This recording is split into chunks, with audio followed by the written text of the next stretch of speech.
So I've got a theory. I don't really come out with many theories, but I've got an interesting one here. We've got two scenarios, right? Firstly, good evening, good afternoon, wherever you are in the world. What is good? Boring day. We saw one move on Bitcoin, and then it's just stuck in that range. But here's my theory. Amongst you all right now, how many of you would love the interest rates to get cut by 50 basis points or more? I want to know what your thoughts are. Now, listen, if you like the thumbnail, mad love to all my guys in the Discord. There's a meme channel in the Discord, which I go to see if I can get any thumbnails. So the pattern watchers design the thumbnails. So if you're not part of the Discord, get involved. Give me your best Photoshop skills and get me some thumbnails, please. Why is everyone surprised that I use the thumbnail? That's what it's for. So please, if you can, and pattern watchers, can you get with the program and give me some more thumbnails, please? Because you guys are coming out with some flavor, all right? I do enjoy it. It's good to watch. Anyways, you don't care if everything is manipulated. Come on. What do you want? 50 basis points, 75 basis points? I want to know what your thoughts are. Someone's already said it. Someone's already said it, ladies and gentlemen. Tonight, I'm going to just break down a logic to you all right? Now, I've been in the markets a little while, okay? Now, I'm still young in the game, all right? I've just turned 40. But I'm kind of seeing the same thing happening over and over again. And the idea is that whenever there is a rate cut, it usually means that the markets need to do something about it. But it all depends on the rate cut itself. So now looking at it, lol, no theory. What a guy. All right, and so give me that 150 basis point cut. Okay, bro, circle was on fire. I know. Here we go. So what we got? Yes, don't worry about circle, man. I'm telling you, we got eyes on circle. Boys are waking up for circle. So it looks like we got people that are like, wanting more rate cuts. All right, then. So someone's already said it, that more rate cuts imply weakness. And I'm not being funny, but all the data that we're getting is cooked completely. Do you know what it means for the Federal Reserve to not hit its target of 2%? It undermines the Fed completely. Now that they've changed the goalposts and focused primarily on the unemployment data, well, everyone's going to be paying attention to that. When the unemployment market goes up, recession's on its way. How is the US avoided recession? Let's be honest now. So many of you have been saying that the way businesses are operating, those of you that run businesses, you've all said that things are difficult. You're not getting the same custom, right? So where are all these details coming from? Consumer confidence comes in high, then it comes in low. Does consumer confidence really reflect that people are cool with paying high interest rates? I don't think so. 100 would be good. Nah, I'm telling you now, ladies and gentlemen, anything above 50 basis points would be bad news. Participants would then see that the Fed is kind of concerned about the economy. Remember, imports from China are dropping massively. And that's only because of the tariff story. What is the tariff story with China? We don't know. Nothing's come into play. Tariffs seem to be parked to the side, but you've got one more week, effectively, 6-7 days, until the Federal Reserve decides to cut the rate. So we know we're going to get 25 basis points, which will categorically help the markets. It will. Because it's just a signal to the market that, okay, look, we're cutting the rates a little bit just to make money a little bit more easily accessible for you. That's what you get with 25 basis point cut. Anything above 50 basis points, you're pretty much representing a problem in the economy. If there is a problem in the economy, then of course investors are going to want to be pulling out their liquidity and sitting in cash. Up goes dollar dominance, and then of course gold, that's going to be pulling back. Everything's going to be pulling back. I believe they've priced in rate cuts. They've priced in absolutely everything. Stock market is soaring. None of it realistically makes sense. But we haven't had the rate cut yet. And when we get the rate cut next week, it's the prospect of what they think's going to happen in the future that's going to put things into perspective. That's where we got to be careful. I mean, let's be honest now. How many of you are buying at these highs? How many of you are buying with the idea that it could be going up higher? No volumes coming into play. Nothing. The only business that's doing well is the AI market. Like I said before, I believe the AI market is going to be behaving like the defense-based stocks. Okay. So during times of uncertainty and concern, people will still go into AI because it's always advancing. But in my honest opinion, I believe that if we get more than 50 basis point cut this year, we're going to see a smack across the board. I'm anticipating that the rate cut will pivot the marketplace because I don't see anyone really wanting to buy at these expensive prices. Price earnings ratio is just absolutely through the roof. Stock ratio, stock bond ratio. That means how overvalued are stocks relative to the bonds. It's through the roof. And by the principle of expansion and contraction in the general marketplace, the logic says that once we get the Fed cut, the markets will need to correct, but they won't correct for long. I don't think we're going to go into a bear market. I think we're just going to get a nice crash, reset to the upside. Because the one thing that we're still waiting for is Bank of Japan. Let's see if they increase their interest rates. Ironically enough, when the US cuts, they increase. That's how you stick it to the US, quite frankly. So what we're going to do is we're going to break it all down for you. And Ethan Sol went alts. 25 priced in already. Yes, 25%, 25 basis points is priced in my opinion. Here we go. Harris Khan, what are you saying? Even if there is a rate cut, that won't make it better for the markets in the future terms because the economy itself is slowing down. That is correct. The economy is slowing down. Okay? It is slowing down. But none of the markets are reflecting what's going on, economically speaking. They're not. But we've said it before. The economy is not the market is not the economy. Simple. Okay? Even when you pull out all the macroeconomic data, none of it makes sense. It doesn't. When you've got a president that is adamant that he wants nearly 100 points basis cut, like, does he not know that signals we've got problems? He shouldn't be encouraging lots of rate cuts. No. Because it means that you're trying to inject lots of cash. Yeah, you'll get lots of cash, but investors will pull it, then go and borrow at the new rates, and then lift it all back up again. Rate cuts are good when you don't have inflation as high as it is. When you haven't got a labor market that is struggling. You got to remember, the labor market is going up, unemployment is going up pretty quick. And that's the problem that the Fed has. Everything is happening so fast. Let's break it all down. In front of you is Viva la Bitcoin. As usual, Bitcoin doing nothing. NASDAQ. What is this price action? Okay, so historically, let me break it for you. This is what I'm waiting for, and I'm going to be straight with you all. We need these right here. We need more of these. All right? We don't really want that many of these, but we need more of these. Right? We need fast corrections, quick wipeouts, and continuations to the upside. All right? If we get a bear market, I mean, look, this is just not stopping. It hasn't stopped, and it doesn't even look like it's going to stop. So for another week, ladies and gentlemen, exploit whatever you can because assets are going to appreciate to the upside. They really are. Go and have a look at what we got happening next week, and I'll break it down for you. Look at this. As we go into next week, we have got, of course, consumer sentiment. Where is it? Retail sales. Retail sales is going to give us exactly where we are with the economy. We also have the FOMC. Then we have Bank of Japan. I believe this is what's going to happen. FOMC is going to come out. Here's your rate cut. Happy days. So there it is. 4.25%. That's what we're getting. Then Bank of Japan comes into play and says, guess what?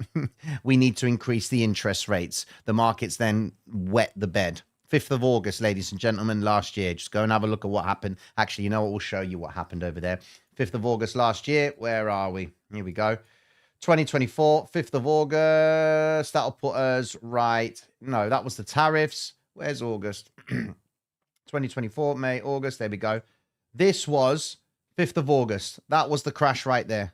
All right. Bank of Japan declared 31st of July, they're cutting the increase in the interest rates. They actually increased the interest rates. And then the 5th of August, everything took a nosedive. But then everything just shot up from that point. Okay. They made a nice little all-time high. Happy days. Then from there, you had Donald Trump and his tariffs. That and rocked the marketplace, sent everything lower. But then everything comes straight back up again. We're waiting for another event. What's the next event? Federal Reserve. Cut the rates. I'm telling you, if they're going to crash the market, they will give us more than 50 basis point cut. I believe that. I believe that they're going to purposely try and crash this market. No investor is buying up. These hedge fund managers ain't buying up here. They are selling. Look, go and have a look. Risk right now. Risk is on, okay? But it's fractionally on. Look at risk on off indicator. When it's above the black line, it means risk is on, okay? But then when you look at it, you haven't got a climb in the risk. You've got a decline in the risk, okay? So people are actively coming into the marketplace, but they're not. The big participants are not. And by this chart right here, you can see it's just pretty much flatlining. Now, is it good news or is it bad news for crypto? Well, look, NASDAQ's at all-time highs, okay? Bitcoin is consolidating, all right? And I actually believe that Bitcoin, because I've said it to you all, Bitcoin will come back up towards the all-time highs. Mark my words, it will come up to this point. Because this consolidation here, and it's now above the 50 EMA, okay? So that's good news for us, all right? But I believe that cryptocurrency is realistically the only true indication of where investors' heads are at. Why? It's a small market cap, all right? The NASDAQ's nearly about $25 trillion plus, okay, as a market cap. That's a lot of liquidity, all right? Too many opinions, too many beliefs, too many assets have been put in, too much money has been put in one place and then another. Collectively, it's a big marketplace. But cryptocurrency is a small market cap. And then you're able to understand where investors' heads are really at with smaller cap marketplaces. So I believe that cryptocurrency does give us the true representation of where investors' heads are at. It's a high-risk asset class. And if this is rising, then that means investors are happy to take on high risk. We can back that logic up with the yields themselves, all right? Yields have taken a nosedive, 3.5% on the 2-year going into the, here we are, we're so close to inversion right there. It's mainly on the 2-year and the 10-year, but when you've got the 2-year performing better than the 5-year, then of course you've got yourself a problem. 4%, look, they just tapped below that 4% nearly on the 10-year. That is absolutely wild, okay? That's going to force investors into the bonds market. It is, because it's not really about having low yields on the 10-year, you know? But gold, I mean, you're at all-time highs. Does this market ever pull back? Who's looking for a discount? What kind of discount are you getting? Like 0.3% discount. All right, here's your discount on gold. It came today at 3,613. That's your discount. When gold goes down, which it will, the hedge is beginning. And for anyone that does trade gold, trade it purely off macroeconomic data. All right? Forget about gold finds. All right? Not interested in them finding gold. What we're interested in is when hedge fund managers play gold. They hedge it. They consolidate. They prepare for it, then up. All of this was speculation on the interest rates. Now we're getting the cut. Gold goes up. Okay? Now what we're waiting for? We're waiting for gold effectively to keep on going up until we get the rate cut. Rate cut comes into play, and then gold will then correct until we get prepared for the next step, which is how many more rate cuts are we going to get? But if Powell turns around and says that we're going to give you 25 basis points and we're going to keep it at that, because they can't give the illusion to the world that the economy is struggling. Why? Because they won't invest in their bonds. It's already hard enough that they're cutting the rates. So that means foreign investors are going to be like, you know what, I'm not going to go over to the US. I'm going to go elsewhere. Where else can I go? I'll go to the Japanese yen. Why? They're increasing their interest rates. What does that mean? I get higher yield. Cool. Park my money in the yen. Because the yen is a safe haven. That's the truth. I believe Powell is going to only give us 25 basis points and then they're going to just hold. They won't do that much because they don't want to give the world that there's a problem. All right? They're dismissing inflation, man. They don't care. This market is done. Honestly, the market is done. Does anybody want any whiteboard flavor right now? Does anybody want any whiteboard flavor? Yes? No? I'm going to give you 10 minutes of whiteboard flavor. Let me know. No class today on the hybrid system. All right, you know what? Sit tight. We're doing it like this, ladies and gentlemen. All right? We're going to do it like this. Okay. Let's get this stuff set up. Guys, throw me a concept on the hybrid system because I've already got one. Let's be honest. Here we go. All right, and cool. Here we go. Mitch is buzzing for it. All right, and all right, then. Here we go. All right, what we're going to talk about right now, all right, forget the fact that you can't really see it too clearly. There we go. Are we good with this? Are we good, yeah? All right, cool. OMG, ID more down a little bit. Okay, give me that. Imbalances. Tino Vorderman. Bro, come on, man. Vorderman. I'm not going to do it. No, I wasn't going to. Levels and cycles. I did cycles last night. I did levels last night. XRP whiteboard. Get that person out of this live stream now, XRP. How dare you spill profanities in this live? All right, then listen to me. Here we go. We're going to talk about imbalances in the charts. Okay, this is going to help you. All right, and what you want to look for in principle is this. Okay, so we'll just quickly talk about Bitcoin imbalances and what are imbalances and how can we use them and what have you. Don't do that. Okay, cool. Right, here we are. So in front of you is here is an imbalance. Right, that's an imbalance. A vector candle is principally an imbalance. Okay, red vector, that's an imbalance. All right, where the market goes imbalance and then it goes back into balance. Okay, so we're going to quickly talk about that logic. Now, keep in mind what the vector candle is. All right, now let's going to get into it. Here we go. The price of eggs. Shush. Anyway, so switch sides so you balance that neck pain out. Yeah, I know, man. You clocked onto the neck pain. Yes. All right, then. Cool. Imbalance. What is it? I want to see if you guys can see this. All right, then. This is your vector candle, right? That is your vector candle. What is an imbalance? An imbalance is, in essence, you've got orders here, for example. Say you've got 100, 300, right? And you got 400 or 450, okay? Then all of a sudden, you've got 1, 2, 4, 0, okay? What's happened here, right? This weakness, or should I say less amount of orders, okay, is what the imbalance is, okay? Now, sometimes what you will find inside of an imbalance in the market is it doesn't always happen in the middle or the top. It's not always in the same place. That's important, okay? Because what you will find, and a lot of exo chart traders will see it, okay? But the hybrid system or the vectors, okay, will represent it, all right? Graphically, that's what it looks like. And it does it via green, blue, red vector candles. But the imbalances do not appear all in the same spot, right? So, for example, you've got Bitcoin pumping to the upside, all right? Everyone's excited, yeah? Your imbalances will be at the top, all right? They'll be at the top. So what usually happens is when an imbalance appears at the top, sometimes you end up seeing a wick. So when a candlestick makes a move to the upside, it will pull back and then finish like so, okay? That's where your imbalances are. The imbalances are in the wick. Why?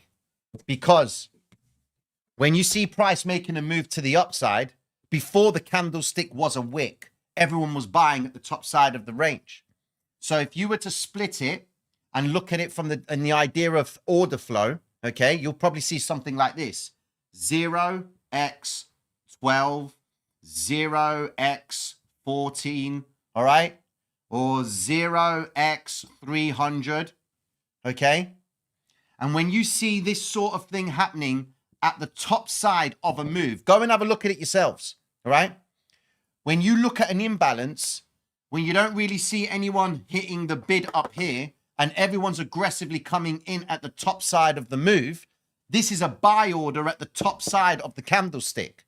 That's why the wick is created, because someone at this point in time bought when the candlestick was like this. He was convicted that price was going to continue high because the candlestick looked like that. His order came in. Can you see that? Yeah, his order came in. And then from that point, the market wicked and then effectively created this. So that dude who's been buying here 500 as an imbalance. Yeah? When a vector candle comes into play, the vector candle represents that imbalance, right? Shows you that price has aggressively moved up. Sometimes the imbalance happens here or starts here, and sometimes it starts here. Each time a vector candle appears in the chart, all right, you know there's an imbalance. That's why the phenomenon behind why price goes back into the vector candle is to balance out the move. It's to balance the order book, okay? That's what the imbalance is. Now, when we spoke about the stopping volume candles, all right, they too are imbalances. Because remember, a stopping volume candle comes into play, it wicks the orders that are down here, right? You can appreciate that this area down here said 0x 50, x 0 150. So these imbalances down below are participants selling, right? There's your imbalance. That's your stopping volume candle. Your red vector candle would look exactly the same. Red vector, imbalance, 150, x0, 350, x0. And it's all happening at the lows, right? Then price comes in, new price, new candlestick, and then shoots back up, recovers the imbalance. And then what do you get? You get 250, x 350. When you don't see zeros in your order flow, it means that the market is balancing itself. But remember, inside of the vector as well. Now, these are order flow principles because that's what the vector candle is. It's based on the idea of order flow, the speed at the way price moves. How fast does market maker move price from one point to the next? Okay? So, when you get a vector candle, right, let's take this example. Look at this. Watch this. You see this candlestick here?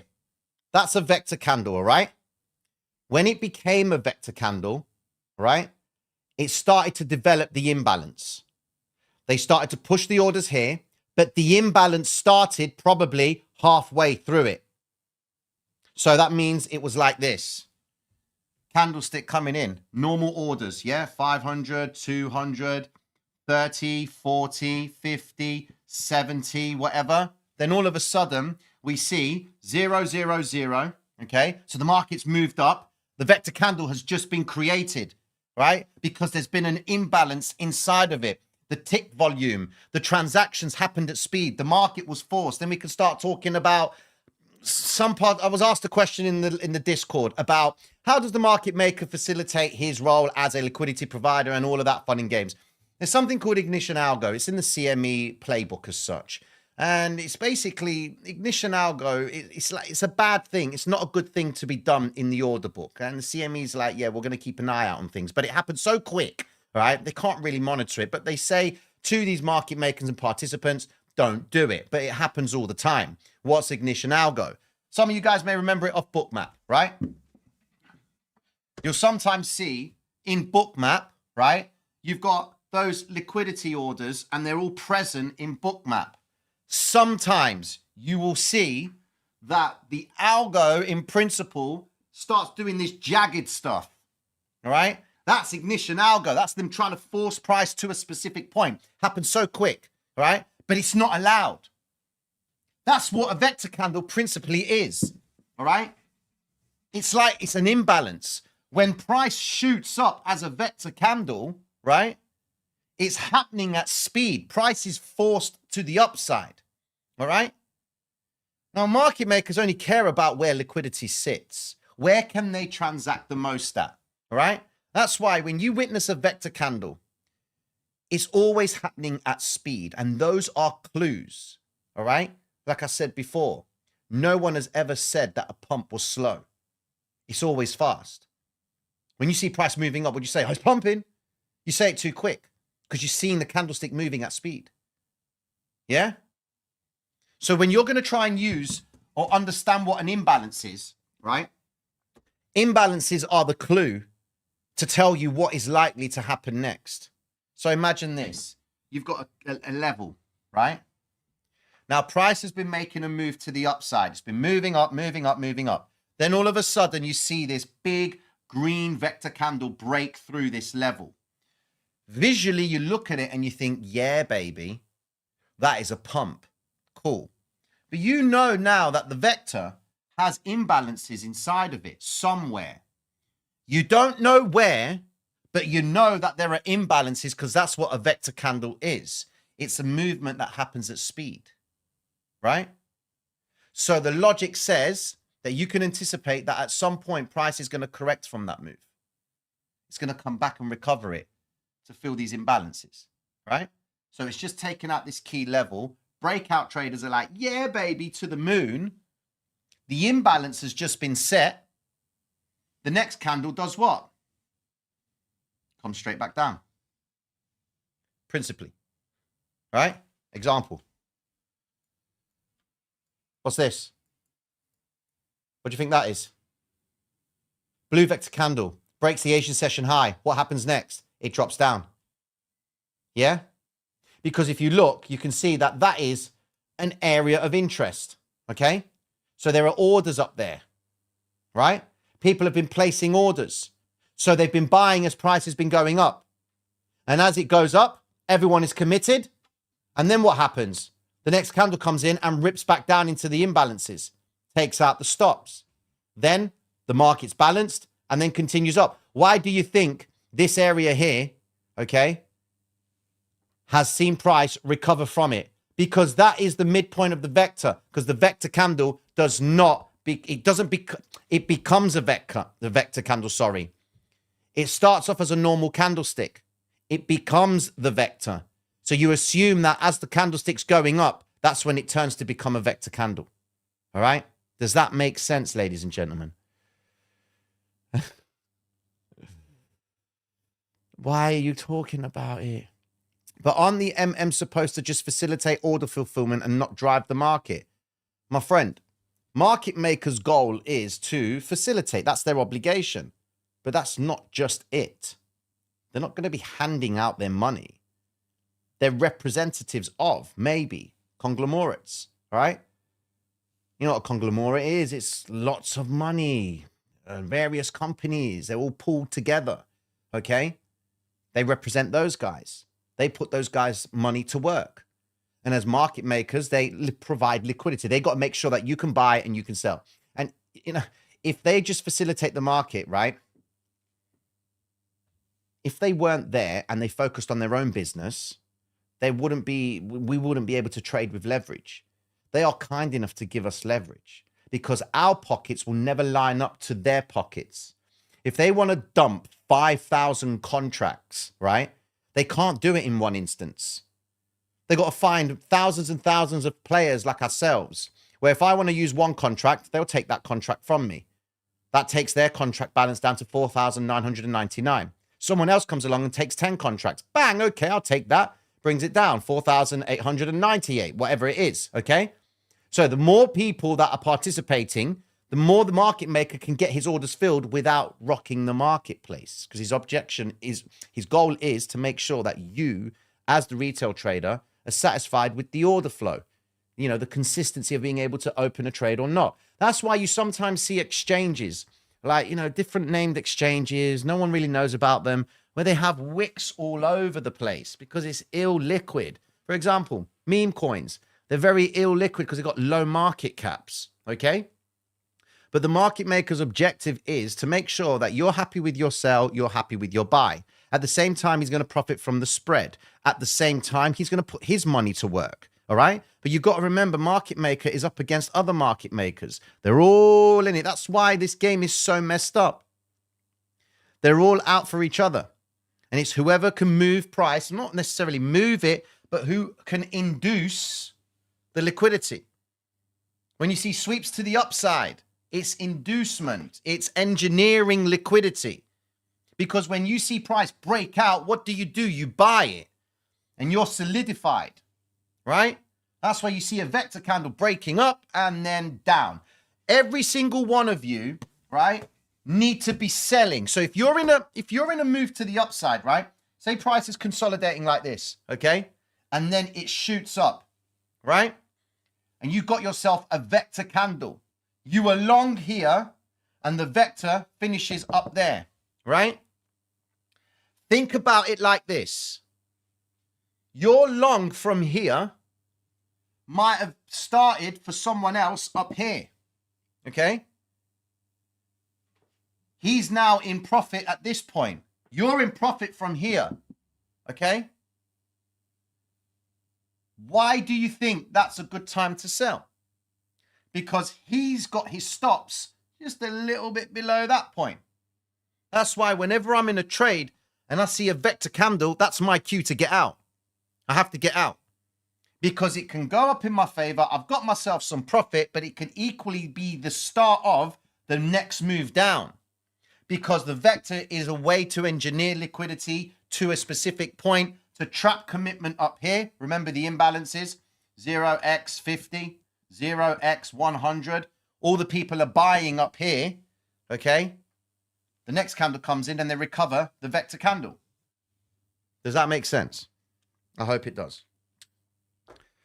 Vector candle, yeah, the vector candles are profit-taking candlesticks. That's what they are. Yeah? Do I think circle, the bottom is in? Now, let's have a look at circle for a second. Nice. Up 12%. Nice. Not bad. $132 in out of hours markets. That's good news for us. The largest amount of volume that has come in a little while. All right. So not a little while, but yeah, since the 18th of August. So not bad.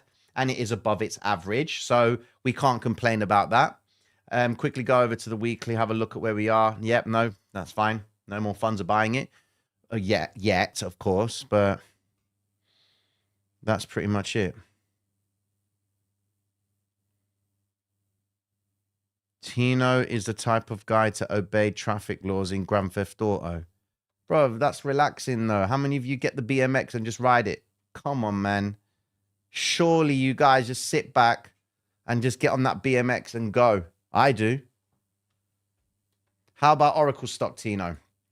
All right, that $300 billion deal with OpenAI, you know, they're going to be closing some of this gap, but you've got some wild volume, okay? Now that $300 billion is going to get put to work, it's going to naturally, progressively increase their earnings and their sales, all right? So just look at their earnings and sales.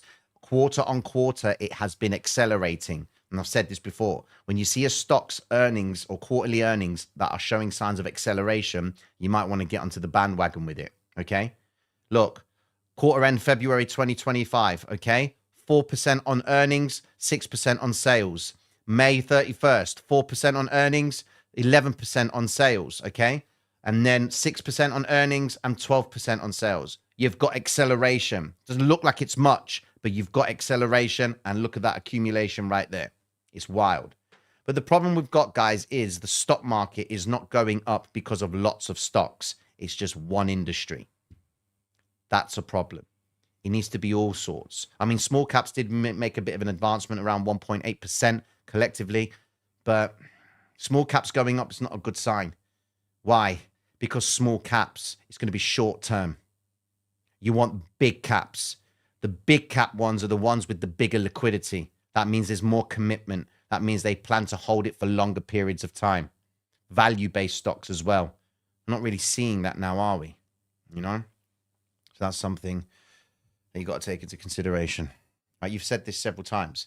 Economy slowing down and markets are not reflecting. But if we see the housing collapse or the bubble markets or the bubble markets did react as per the history. It can repeat in 2026. Obviously, history rhymes. Yes, history does rhyme, okay? But you had a financial crisis in 2007, 2008. That was an engineered crisis. They were just throwing money left, right, and center, right? Right now, we don't have money to throw about because it's expensive to obtain it. So there's going to be a transition. It's going to be perceived value again, right? Your dollar is smacked, okay? Japan are going to increase their interest rates. That further devalues the dollar. The yields are going down. They're cutting the rates, all right? So that's going to force some investors to go into low risk environment. But the problem is it's going to get to a point where investors won't know where to park their money. They won't know. So the only thing they can do is stick to cash. That will then increase the dollar. All right. Now you can go over to euro, you can go over to yen, but everyone wants to be part of the US. The US market is the most lucrative one. But as we go into this rate cut, ladies and gentlemen, it's going to put things into perspective. Like I said before, right? Bitcoin needs a catastrophic event financially in the marketplace to get people to buy it. It really does. And as I said before, it's a small market cap based environment, or should I say asset class, but cryptocurrency kind of tells you where investors' heads are at, in my opinion. You know? TA on Google.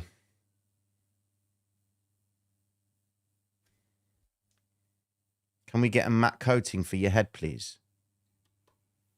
My days, man. My days. You guys come up with some special stuff, man. Google. Breaking out. Okay. Accumulation across the board. Fund ownership has increased by 20. So it's not really that massive, but it's decent. And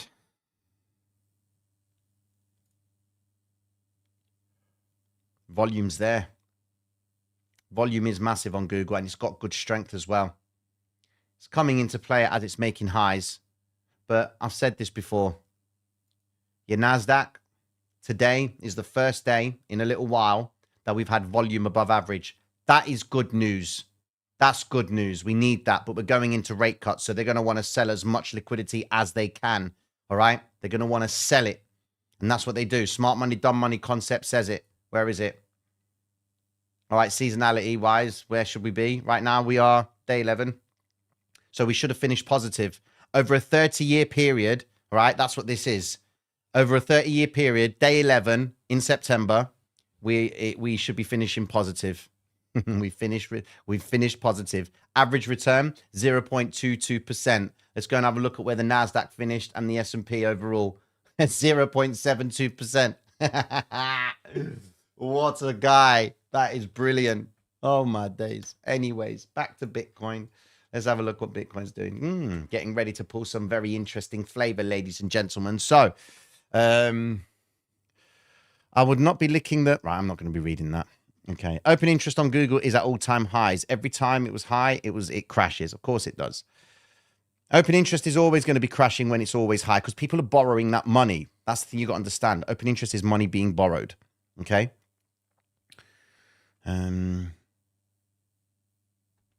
With that being said, ladies and gentlemen, I think it's time. Tina, give me your best picks following sectors, please. Drones, defense, and robotics, excluding Palantir, Amazon, Tesla in your response. Quantum computing. Quantum computing, in my opinion. Here we go. Right. Look at this. Forget this company just for a second. Just forget the fact that it's a very cheap stock. Look at its volume. It's 39 million. Come on, man. Something's brewing there. Right? Average shares traded 39 million, and you've got 277 funds playing this. Okay, then. So look at its earnings quarterly. All of a sudden, in March 31st, 2025, earnings was 70% and sales was 507%, right? Then earnings was 20% in the next quarter and sales was 42%, okay?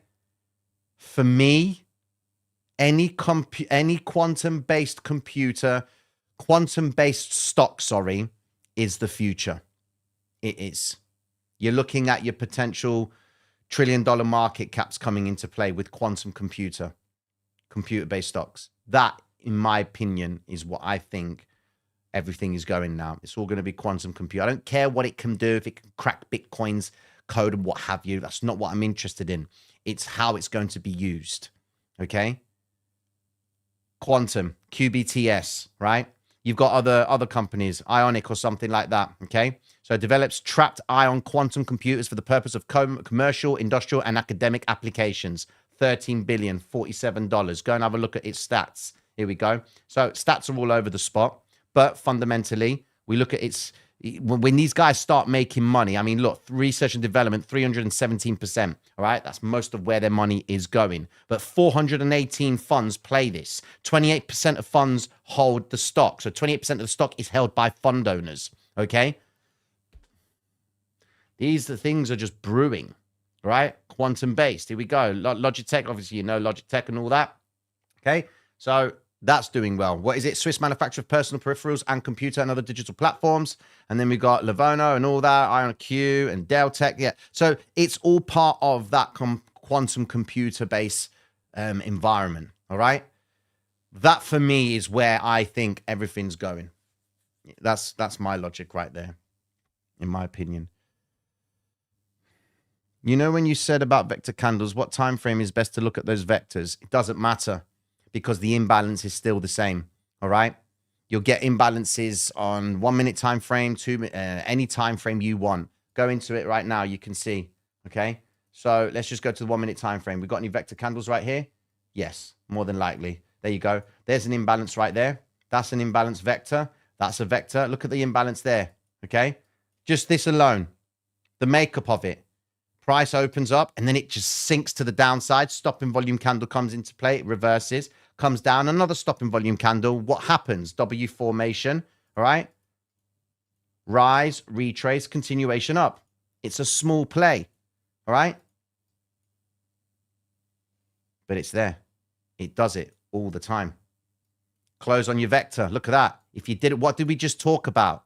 You close on the vector candle because everyone's buying at that point. Rip to the downside, all right? Put it to practice, ladies and gentlemen. Go back in the charts and watch it. You'll see it happening. You will see this thing happening over and over again. And it's a case of how proficient you become, all right, in recognizing the vector candle's behavior, all right? Don't just look at the candlestick and think, okay, blue vector, it means it's going to drop, okay? Go back in the charts and look at how many times you've witnessed a blue vector, all right? And what happens afterwards. When you recognize what happens after a blue vector, the law of averages would say that next time you see one, after you've identified what the environment of the vector candle has done, all right, you can then say to yourself, okay, then after a move to the upside, if I see a blue vector candle appearing at the top side of the move, I can anticipate that over a sample size of 300 blue vector candles that I've witnessed in the past, all right, I'm finding that 78% of the time they're moving down. Take a trade on that principle. You can systemize and you can create stats on this. You can say, all right, then here's a challenge for you all. Go and find me as many green vector candles that are appearing after a big move to the upside. And then look at what happens afterwards. You'll find that they're always climatic candles and price always corrects afterwards. There's an example right there. Okay. Here is an example right here. Price comes down. There's an example right there. Comes down. Forget this one. It's just too much of a wide range. Okay. Give me another one. Green vector candle coming into play, rolls back down. Green vector candle at the highs, rolls back down. Okay.